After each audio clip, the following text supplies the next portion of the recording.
Bună seara, stimați telespectatori! Sunt Daniela Fizeșan și am privilegiul să vă prezint o emisiune specială, o ediție specială de la Spitalul Județean de Urgență Zalău.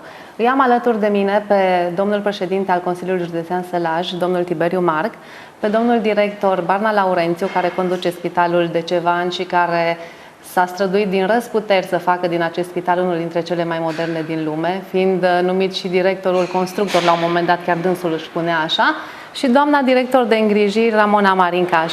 Mă bucur să fiți alături de mine și de telespectatorii noștri în momentul în care putem să prezentăm un ambulatoriu de specialitate total modernizat la Spitalul Județean de Urgență Zalău, după ce cu câțiva ani în urmă prezentam spitalul ca fiind reabilitat. O să încep cu domnul președinte al Consiliului Județean Tiberiu Marc, pentru că este vorba de un proiect finanțat, din câte știu, integral de Consiliul Județean. Domnule Marc, ce a însemnat pentru Consiliul Județean finanțarea acestui proiect, care este de anvergură, din câte văd? Face parte dintr-un proiect mai amplu. Ne-am propus să modernizăm spitalul în totalitate, dar am făcut-o în etape din mai multe motive.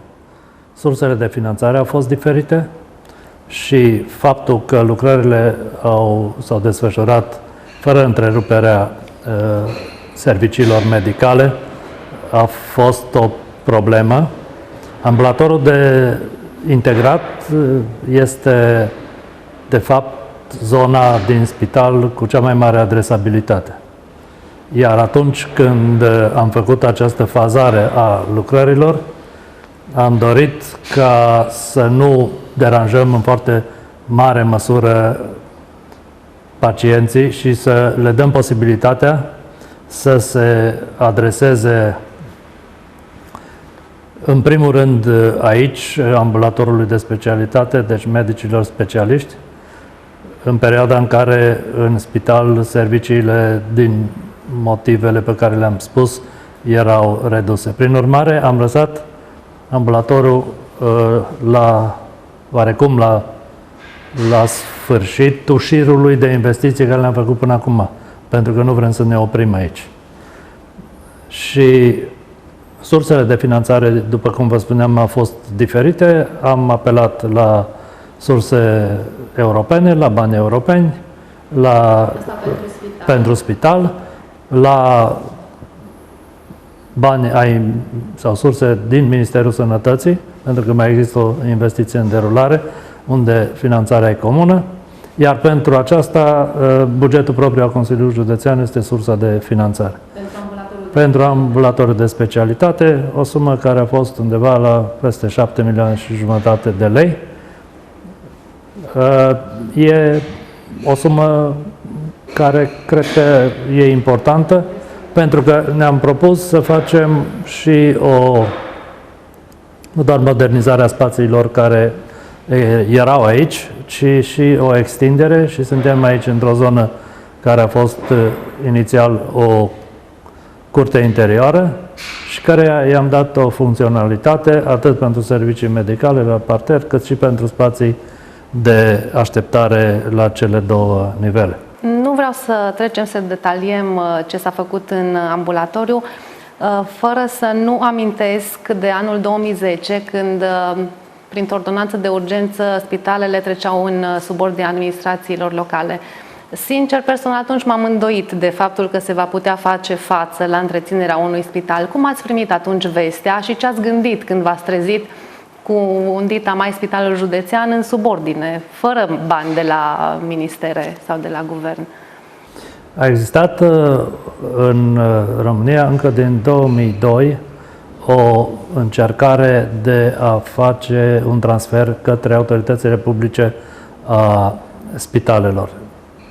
Și ideea a fost de atunci preluată. Eram prefect atunci, știu că a existat chiar un proiect finanțat de guvernul american care să ducă la descentralizarea serviciilor medicale către autoritățile locale.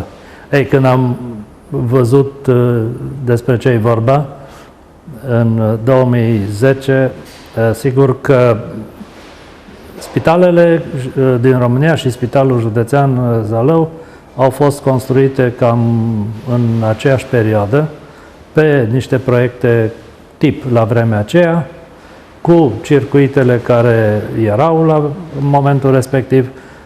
Între timp, lucrurile au evoluat și în medicină lucrurile evoluează cu o viteză foarte mare.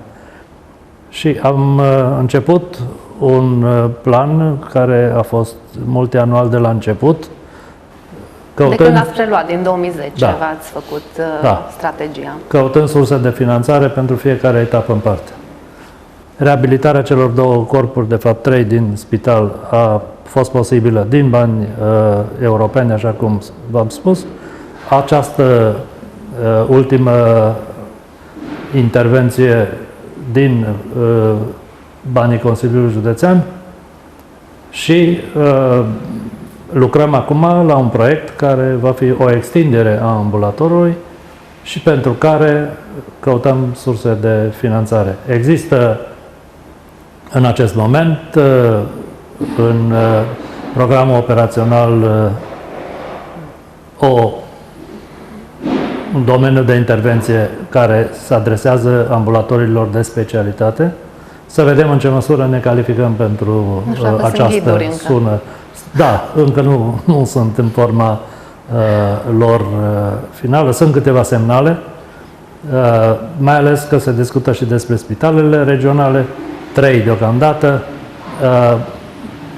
Am avut o discuție zilele trecute într-un cadru ceva mai larg, împreună cu Direcția de Sănătate Publică și Casa de Asigurări de Sănătate. Noi lucrăm la un plan de investiții pe următorii 4 ani până în 2020. Și spitalul, evident, face parte din acest plan de investiții. Deci următorul pas, extinderea ambulatorului. Da. Asta înseamnă spații noi. Sau spații noi, clădire nouă, da. Cu specialități noi. Înainte să mai vorbim despre proiect, vreau să trec puțin la domnul director Laurențiu Barna, cu care știu că am discutat despre acest proiect încă, cred că din 2013 l-aveam invitat la emisiuni și era doar în plan proiectul de reabilitare a ambulatoriului și îmi spunea foarte entuziasmat ce bine o să arate și chiar mi-a arătat la un moment dat un plan. Cum vă simțiți astăzi când este totul finalizat, când aici totul este curat și cât de grea a fost această perioadă? Mă bucur că am avut șansa aceasta de a lucra, șansa de a primi bani de la Consiliul Județean, de la domnul președinte. Și vreau să vă spun că sumele de bani, dacă eu mi-am făcut un calcul așa în mare, banii pe care Consiliul Județean i-a dat pentru ambulator, care au fost 7 milioane 500, care au fost dați pentru cotă parte la Spitalul Județean, la modernizarea, chiar dacă cota parte pentru fondurile europene, pentru bucătărie, pentru spălătorie, pentru modernizarea secției de pneumologie, plus alte lucruri care s-au mai realizat pe aici, se duc peste 10 milioane de lei, i-am socotit în această perioadă. Plus că s-a cumpărat RME-ul și altă aparatură. Ajungem și la aparatură. Spuneți, deci, cum vă simțiți astăzi când vedeți sigur totul că gata? mă bucur. Am ajuns aici, eforturile au fost făcute împreună cu tot colectivul, cu toți angajații spitalului, cei care lucrează în acest ambulator și nu numai, medici, asistente, infirmiere, pentru că nu este ușor ca în timp ce se lucrează să și faci consultații, să ne facem indicatorii. Noi n-am oprit o clipă activitatea care am desfășurat în ambulator sau în spital pe parcursul derulării acestui proiect, care s-a derulat într-un an de zile. Sigur că acum gândul nostru este să reușim să integrăm ceea ce am realizat aici, modernitatea aceasta și spațiile pe care au fost create, cu atitudinea personalului și, bineînțeles, cu prezența pacienților, pentru că noi, în continuare, avem mult de muncit în această zonă și... La concluzia că v-a plăcut perioada asta de muncă, pentru că vreți în continuare să schimbați și să munciți. Sigur, acum vreau să vă spun, avem avizul obținut de la Comisia Interministerială pentru a moderniza secția de boli infecțioase. Probabil că până săptămâna viitoare vom obține și ordinul de ministru. Avem deja elaborat proiectul tehnic și s-ar putea ca în perioada imediat următoare, în primele luni ale anului viitor, să se înceapă lucrările de modernizare și la secția de boli infecțioase, care va fi finanțată de către Compania Națională de Investiții. Sigur că e bine și este frumos atunci când te străduiești și realizezi împreună cu ceilalți colegi și rămâne ceva, și eu zic că s-a realizat un lucru deosebit aici. De câte ori am discutat legat de neîntreruperea activității pe perioada reabilitării și a spitalului și a ambulatoriului, mi-ați spus că este destul de greu și cu pacienții, și cu colegii, cu medicii, cu asistentele. Câte conflicte ați aplanat în perioada asta? Sigur că conflicte majore nu au fost, dar supărări temporare de minut sau de ore au mai existat. Dar au trecut și până la urmă toată lumea este mulțumită, și acum, nu? Eu așa zic că lumea este mulțumită, dar, așa cum a spus și domnul președinte,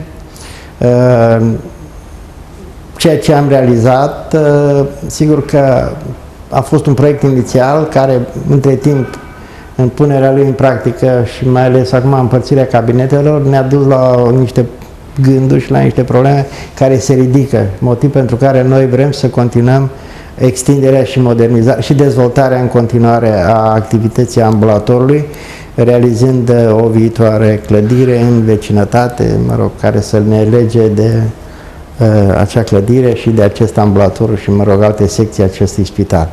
Deci, la ora actuală, excepție bloc operator din această unitate spitalicească sau, din acest spațiu, această clădire, doar atât au rămas nemodernizat. Ei bine, acum partea aia de administrativ, unde e zona de birourile noastre, sigur că urmează și ele să fie modernizate, dar zic eu că e foarte important că am reușit pentru pacient să facem aceste lucruri. Este important confortul pacientului. Bineînțeles, pe lângă aceasta și faptul că cabinetele de consultații toate au mobilier nou, acum de primă dotare, le-am făcut din banii noștri proprii și sunt modernizate și au toate condiții. Din veniturile proprii ale spitalului. Din veniturile noastre proprii. Așa am realizat întreaga dotare a mobilierului. Eu zic că încet, așa cu pași meticuloși și cu o anumită planificare și cu o anumită strategie și urmărind în fiecare zi cu respectarea termenelor, dar acum depinde și de alții. Acum suntem și noi un picuț câteodată mai strânși și așa de modul în care și constructorii câteodată reușesc să se mobilizeze, să realizeze la timp toate lucrările. Ajungem și la constructor, dar vreau să trec puțin la doamna director de îngrijiri, la doamna Ramona Marincaș, cu care ne cunoaștem și cu ea de mulți ani și care știu că este trup și suflet în ceea ce privește îngrijirile și calitatea îngrijirilor medicale și starea de confort psihic a pacientului când intră în spitalul județean. Și aș dori să-mi spuneți cât contează investițiile astea în infrastructură pentru pacient, pentru omul care intră pe poarta spitalului și își dorește să se facă bine, că de obicei intră într-o stare psihică destul de cu probleme și ajunge aici să ceară ajutor. Cât contează infrastructura nouă pentru pacient? Eu zic că spitalul din Zalău e un spital foarte norocos, că a avut această susținere din partea Consiliului Județean și a reușit să transforme ambulatorul într-unul cu totul și cu totul diferit. În primul rând, mai prietenos cu pacienții care vin la noi, Aș aminti partea de copii, ambulator de copii, care este complet separat de ambulatorul de adulți, în care au fost gândite inclusiv jocuri desenate pe podeaua ambulatorului pentru ca copiii care vor veni să găsească acel mediu nu de spital, de frică și teamă că vin la medic, ci un mediu mai plăcut, mai colorat. Mobilierul copiilor este un mobilier adaptat, cabinetele de pediatrie, un mobilier colorat, cu desene. La fel, partea de primire pacienți, atât fișier cât și birou de internări, este gândită într-un spațiu deschis, cu oameni care să vină față în față, angajații noștri, cu cei care ne trec pragul, să poată să comunice ușor, să găsească ușor informații, o semnalizare foarte, foarte bine gândită în așa fel încât să ne găsească ușor. Da, cred că zona deschisă la birou de internări este primul pas în ruperea barierei acelea de comunicare între pacient și oamenii care se ocupă, care îi primesc când vin. Discutam cu domnul director Barna anii trecuți legat de unele deficiențe mici la comunicarea cu pacientul în momentul în care pacientul ți se adresează ca și ambulatoriu sau ca și spital. Se pare că odată cu reabilitarea infrastructurii spitalului se va tăia și bariera asta de lipsă de comunicare. Aici va trebui lucrat mult și la personal. Și atunci, întâi adresez întrebarea domnului președinte Tiberiu Marc. Ce credeți că ar trebui schimbat, inclusiv la personalul spitalului, pentru a primi altfel pacientul? Cu siguranță ați auzit de multe ori, în momentul în care mă duc la spital, sunt repezit, poate că nu este cazul aici, dar sunt multe cazuri când pacientul este nemulțumit de lipsa de comunicare. Ce credeți că ar trebui făcut? Nu știu, nu trebuie să-i certăm pe angajații spitalului neapărat, dar s-ar putea să fie doar un pas mic pentru a fi într-adevăr extraordinar acest spital, de la infrastructură până la personal și la comunicarea cu pacientul. Spitalele publice din România au un cu totul alt specific față de spitalele private din acest punct de vedere. În primul rând, spitalele publice, fiind spitale deschise, vin toate categoriile de pacienți.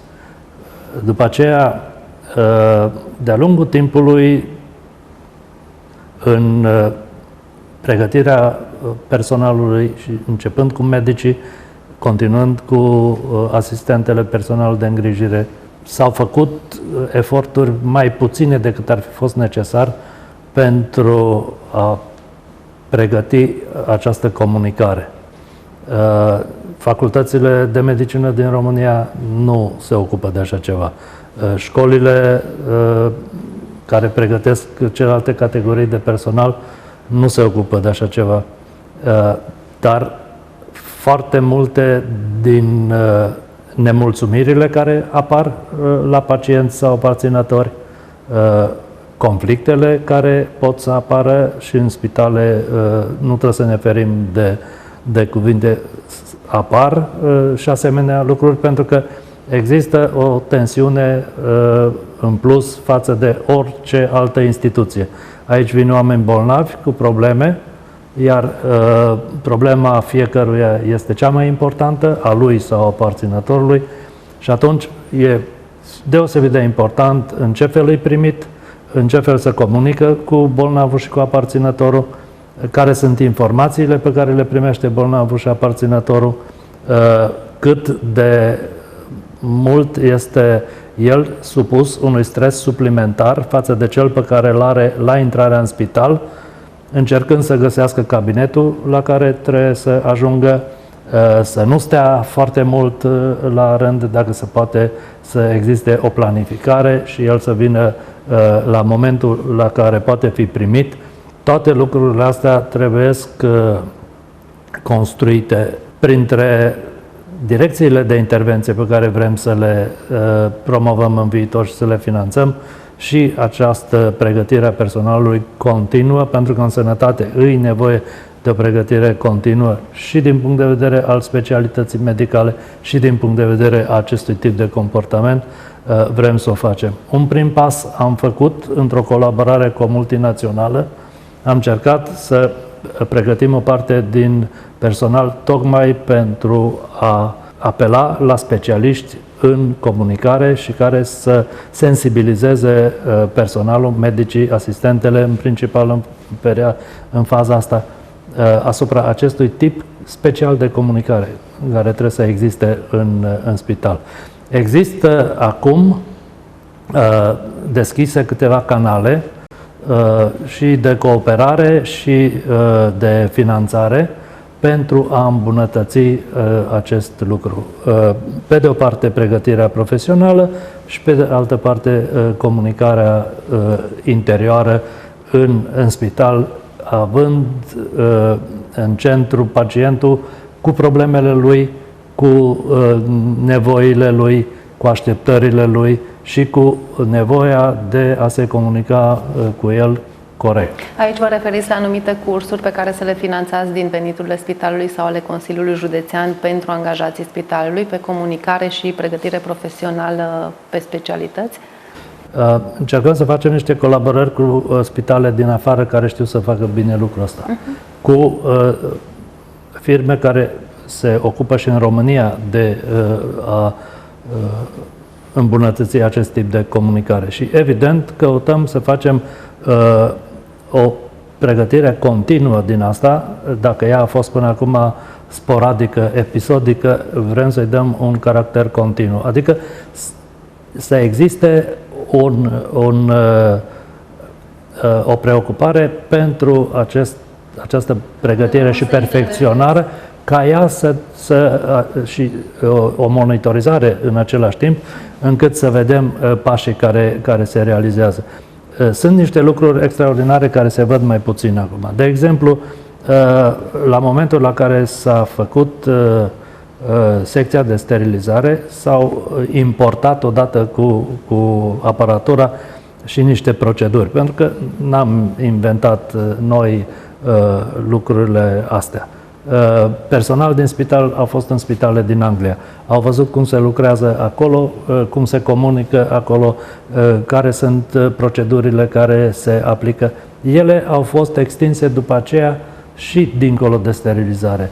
În momentul în care am modernizat bucătăria, am introdus acele proceduri, la spălătorie la fel, și încercăm în fiecare zi să aducem un plus în așa fel încât până la urmă confortul bolnavului este influențat în mare măsură de modul în care se comunică cu el.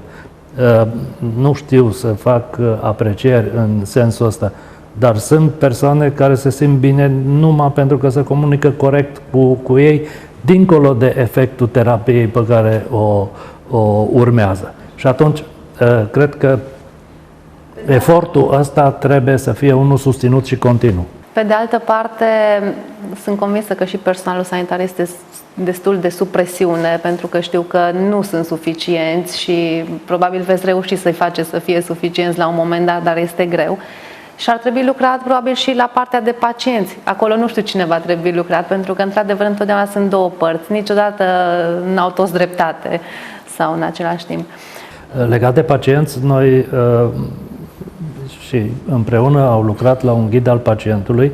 El este în piață de vreo 2 ani de zile. Am ajuns la concluzia că ar trebui îmbunătățit și poate din observațiile pe care le avem, din experiența pe care ei o au aici în spital, segmentat și făcut un ghid al pacientului pentru ambulator, un ghid al pacientului în spital, un ghid care să fie mult mai aplicat decât... Chiar făcut, nu știu, niște cursuri ca și pentru medici asistente, nu neapărat cursuri, sau niște întâlniri periodice cu pacienții. Cred că ar fi mulți care ar veni, să zicem, la invitația Consiliului Județean, care să prezinte ghidul.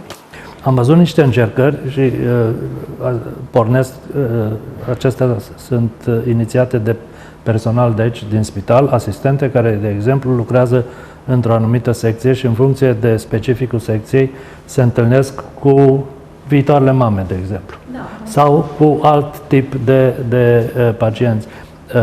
Sigur, trebuie să ținem seama și de faptul că suntem într-un spital de acuți. Poate că cu asociațiile de pacienți se poate discuta în principal pe zona bolnavilor cronici, dar aici e nevoie de o îmbunătățire a tipului de comportament și a reacției care să-ți dea posibilitatea ca în orice situație te-ai afla și cu orice tip de bolnav să ai cea mai potrivită atitudine. Și asta e destul de greu. Da, e foarte greu. Domnule director, prezentați-ne puțin ambulatoriu, nu știu, cât a fost de grea munca, cât a fost de... Ce vă place cel mai mult din spațiile astea? Mie îmi plac sălile de așteptare, sunt luminoase. Acum, sigur, și sălile de așteptare și au un rol foarte mare, pentru că dă un confort și o să dea și mai mult un confort pacienților. Aici urmează să montăm niște aparate, monitoare pentru fiecare cabinet. Pe acel monitor va apărea numărul de ordine care este înăuntru, pacientul care este înăuntru și pe urmă pacientul care urmează.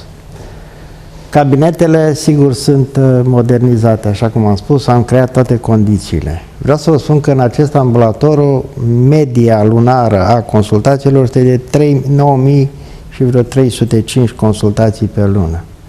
Asta înseamnă, am făcut un calcul așa, 465 de consultații pe zi și 133 de consultații pe lună per medic care lucrează aici și 6,6 consultații pe medic pe zi. Ambulatorul este un ambulator integrat, în sensul că medicii care lucrează aici, majoritatea lucrează și pe secțiile spitalului. Lucrează cu o oră, cu 2, cu 5, depinde de numărul de medici și de necesarul de servicii. Acum, sigur că noi am încercat și cred că dumneavoastră ați observat așa că am încercat să dăm acea căldură primirii pacientului în această zonă. Pentru că porțile de intrare într-un spital sunt două. Este unitatea de primire urgență, unde vin bolnavii de urgență, și este ambulatorul de specialitate, unde bolnavii vin, pe urmă sunt trecuți mai departe în celelalte faze de investigare sau, pe urmă, trec în spitalizare de zi, în regim de spitalizare de zi sau în regim de spitalizare continuă. Eu zic că ce s-a realizat aici, sigur că s-a făcut cu eforturi, cu scrâșnete, cu discuții, cu certuri, cu alte să pun întrebarea cu certurile, dar de câte ori, acum tot o pun dacă m-ați provocat, de câte ori v-ați certat cu domnul președinte sau domnul președinte cu dumneavoastră? Eu nu mă pot certa cu domnul președinte. Domnul președinte poate eventual să-mi facă niște observații și sunt normale, că eu fiind toată ziua pe aici, la un moment dat poate mă obișnuiesc și cu niște lucruri din alea comune, greșeală, ca să comiți o greșeală. Un om care vine din exterior vede niște lucruri. Și întotdeauna zic eu că s-a avut o atitudine pozitivă din partea domnului președinte față de eforturile pe care noi le-am făcut și observațiile care au fost făcute au fost nu de genul, mă, de ce n-ai făcut așa, ci o discuție care a dus la niște pași înainte. De altfel, domnia sa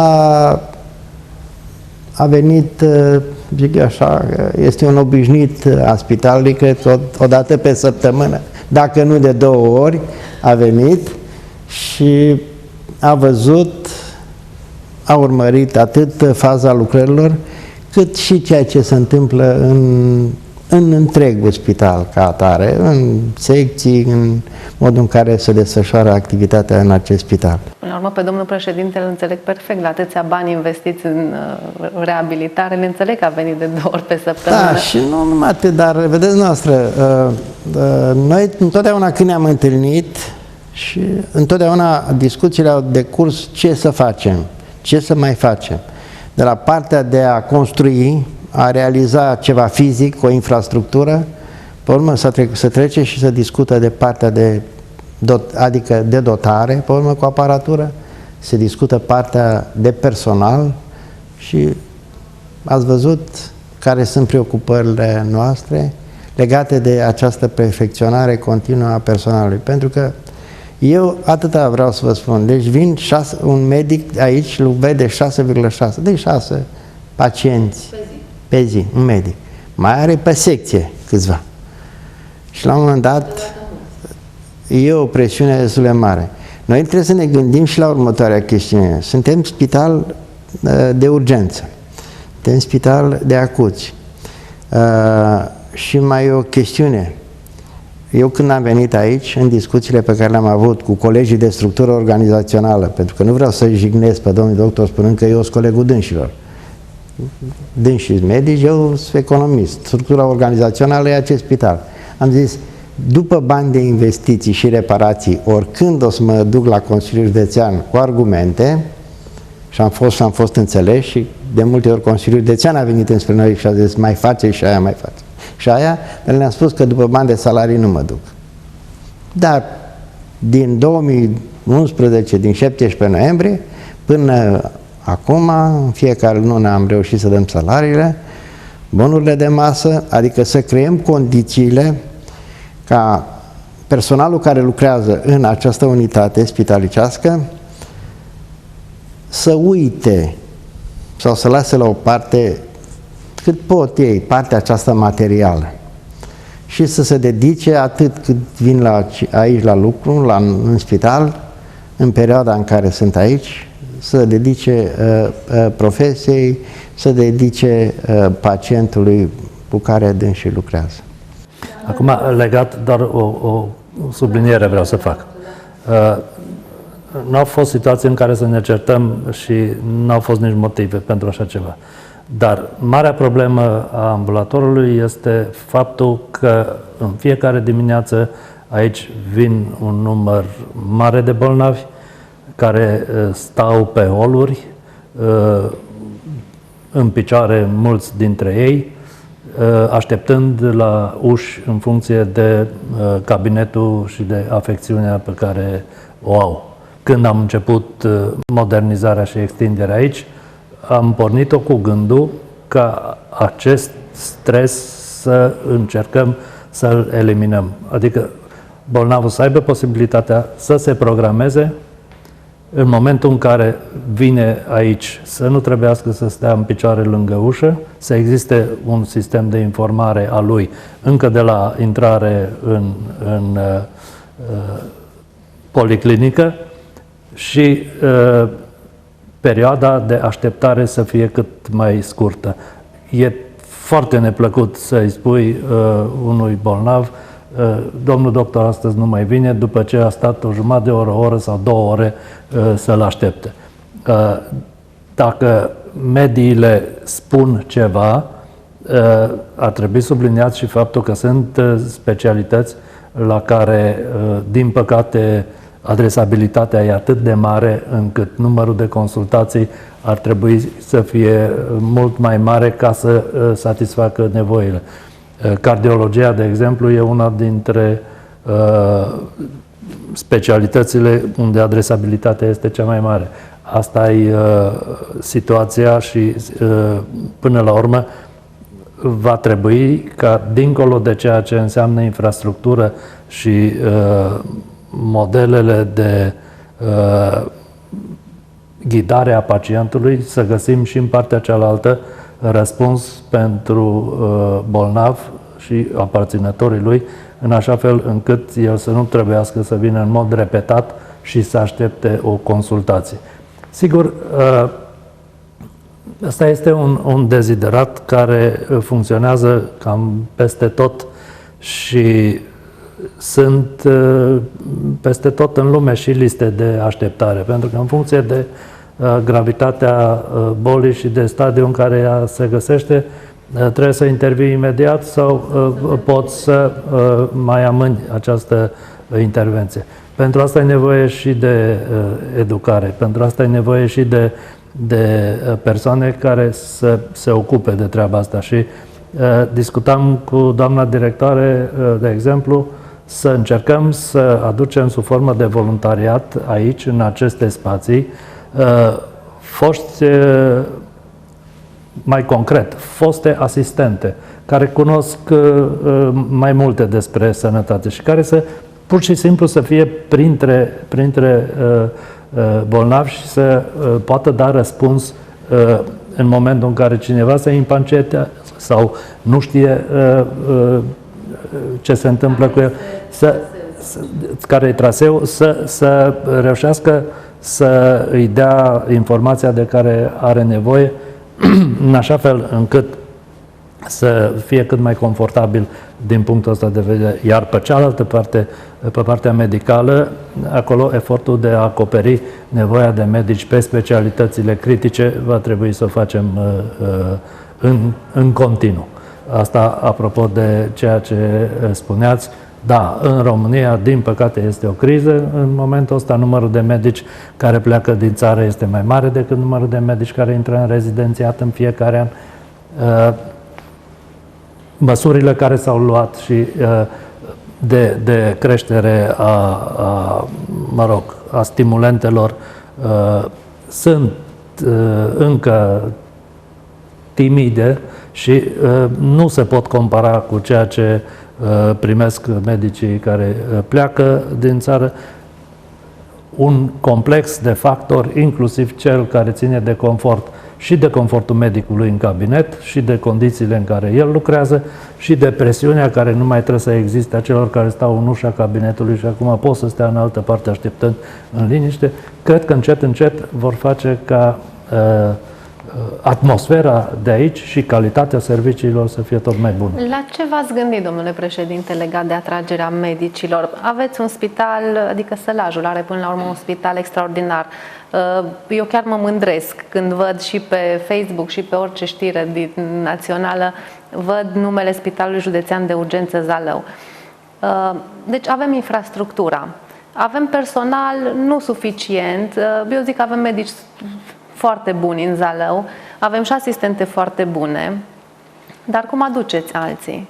Ce le-ați putea oferi în plus, în afară de confortul locului de muncă, care într-adevăr, cum spuneați, este extraordinar de important, în afară de faptul că le veți oferi niște programe de pregătire continuă, ce le puteți oferi în plus ca să îi aduceți aici și să-i țineți aici?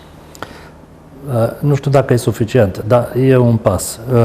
În această lună o să punem la dispoziția spitalului 2 etaje dintr-o clădire care este dedicată locuințelor de serviciu pentru medici și personal care lucrează în spital. Avem deja deschise niște colaborări și în acest moment un grup de medici din Spitalul Județean este în Polonia.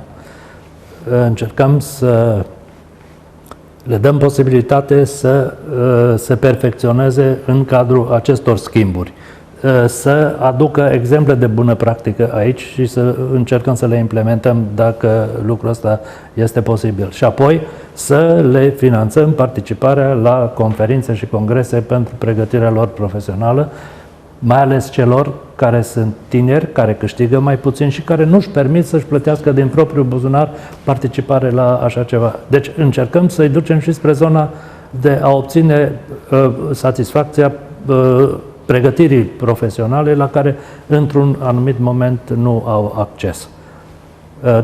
Este un mănunchi de intervenții. Poate că nu e suficient. Pe partea cealaltă de recompensă financiară efectivă, aici există o legislație. La un moment dat s-a discutat despre posibilitatea de a pune anumite spații la dispoziție în medicilor ca să lucreze în sistem privat. Din păcate, legislația s-a oprit la un anumit loc și nu este suficient de explicită ca să nu intrăm, să nu intrăm în alte buclucuri și nici să-i ducem pe medici într-o zonă periculoasă. Dar eu sper complicat de aplicat. Dar ce ați spus sunt niște prim pași importanți, pentru că locuințele sunt importante pentru un medic tânăr. Așa cum spuneați, plata unor congrese, adică finanțarea unor congrese sunt extraordinar de importante. Poate chiar să-i ajutați cu cumpărarea de cursuri, de cărți, pentru că și alea sunt foarte scumpe. Dar cu siguranță își vor spune dorințele când îi veți găsi și îi veți dori să-i convingeți să ajungă la Zalău și să rămână în Spitalul Județean. Da, e foarte important să vină, să și rămână, pentru că există o dinamică accentuată acum și mișcarea medicilor pe fondul lipsei de medici specialiști e una chiar specială și fiecare spital încearcă să-și facă propriul pachet de recompense care să fie stimulativ în sensul ăsta. Căutăm soluții în așa fel încât eforturile pe care le-ar face ei din veniturile pe care le realizează să nu meargă neapărat către pregătirea lor sau către, achiziție sau de cursuri sau chirii, ci să îi rămână salariul din spital în buzunar și celelalte să încercăm să le compensăm în măsura în care putem noi sau în asociere cu alți parteneri. Din momentul în care Consiliul Județean Sălaj a preluat administrarea Spitalului Județean de Urgență, v-ați gândit la reabilitarea infrastructurii. Cât de mult vi s-a solicitat reînnoirea aparaturii medicale, pentru că și asta contează și știu că aveți și acolo niște proiecte, nu știu exact ce ați reușit să finalizați din ele și ce nu. Dacă puteți să ne spuneți câteva cuvinte, pentru că mai avem puțin timp până la final. Am împărțit în două calupuri aparatura dedicată ambulatorului de specialitate și aparatura dedicată spitalului. Între timp am făcut achiziții, unele dintre ele chiar consistente, altele mai mici. Avem acum o listă care înseamnă o valoare de aproape 4 milioane de euro, aparatură pe care încercăm să o achiziționăm și, în primul rând, să căutăm sursele de finanțare. Există bani, se găsesc. Eu nu mi-am făcut niciodată problema asta. Da. Pentru că întotdeauna dacă îți faci bine socotelile, găsești sursele de finanțare pentru lucrurile pe care dorești să le realizezi.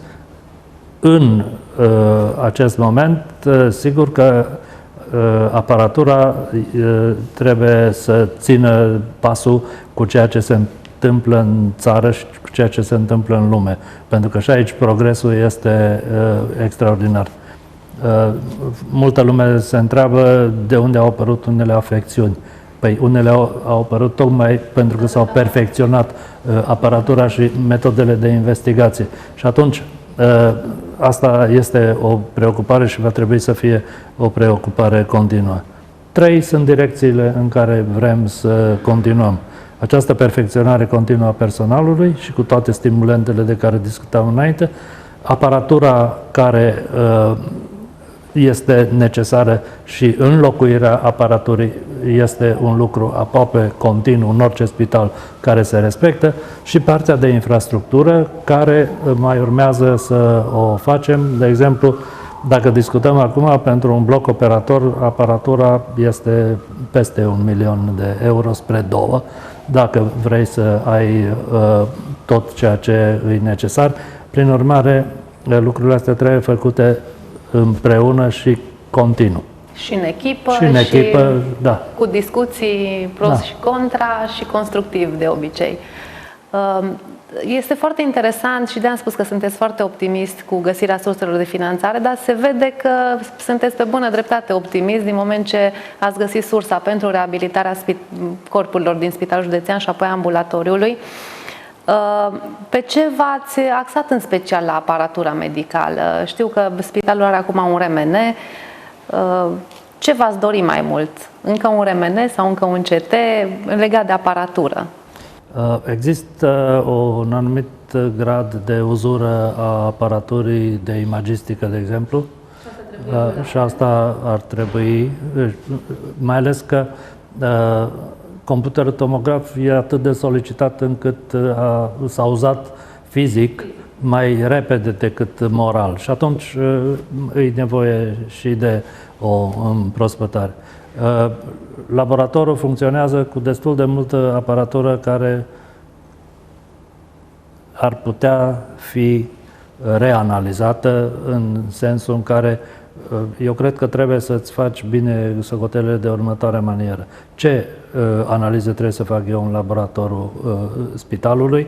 Să mă dotez cu aparatura de care am nevoie, să găsesc cele mai economice forme de a avea aparatura de ultimă generație și kiturile care îmi sunt necesare pe zona cealaltă încât să fiu eficient din punct de vedere economic.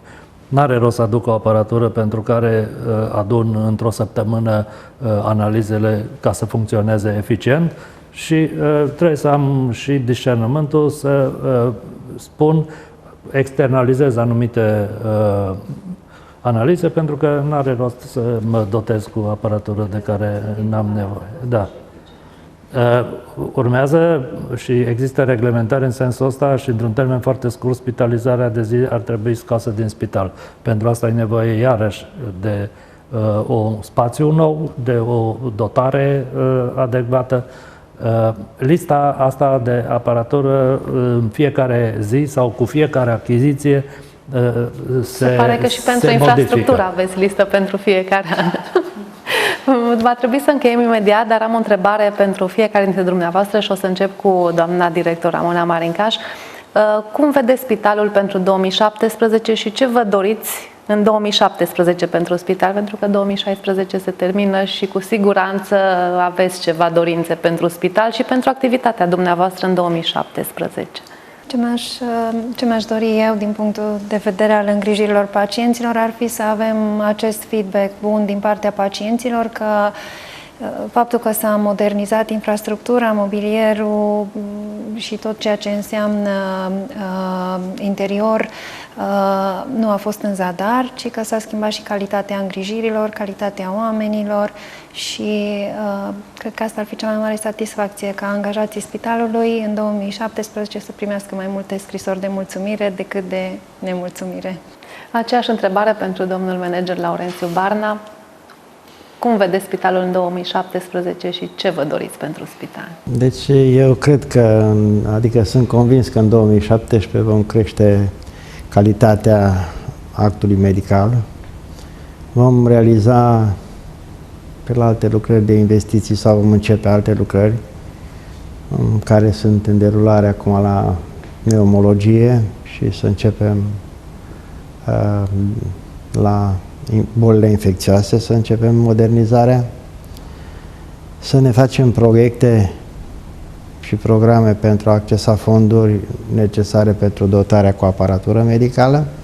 În rest, doresc colegilor de structură organizațională sănătate și să aibă ambiția de a se depăși în fiecare zi și să aibă calmul necesar pentru a trata cu foarte mare grijă pacienții care îi se adresează. Domnule președinte Tiberiu Marc, unde vedeți spitalul în anii următori, vă întreb, pentru că... Eu aș vrea să văd sălăjeni care astăzi pleacă în Cluj, în Oradea, în Baia Mare sau în străinătate, să vină cu încredere spre spitalul județean.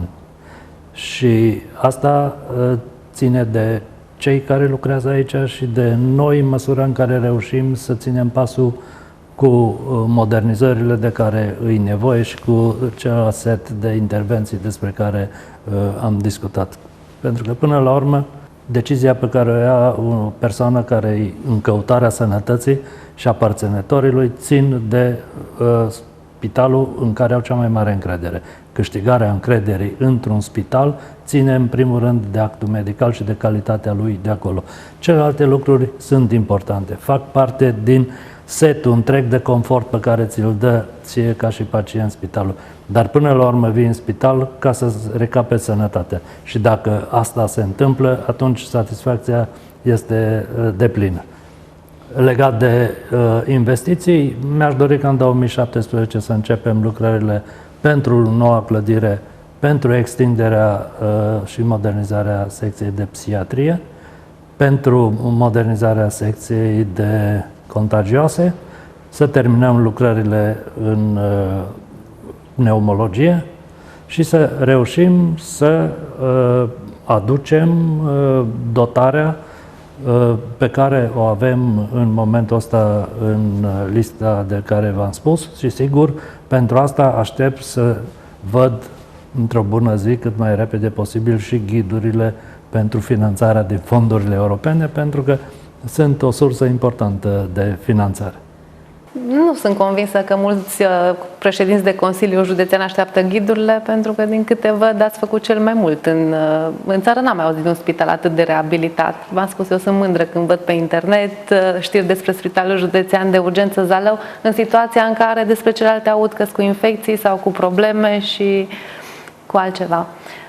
Iar trag concluzia că veți avea un an 2017 în care vă veți vedea cu domnul director și cu doamna director cel puțin de 2 ori pe săptămână. Vă urez succes și chiar mă bucur că am fost alături de dumneavoastră și de telespectatorii Sălăjanu TV în sala de așteptare a policlinicii, a ambulatorului de specialitate a Spitalului Județean de Urgență Zalău. Multă lume știe ca și policlinică și e bine să fie așa. E bine, o folosim și așa. Da. Dacă... E una dintre săli. Da, este una dintre săli, dar cu siguranță colegii mei cu camerele au filmat imagini din ambulatoriul de specialitate și le vor arăta telespectatorilor noștri. O seară bună, stimați telespectatori, de aici, de la Spitalul Județean de Urgență. Vă mulțumesc pentru atenție, la revedere!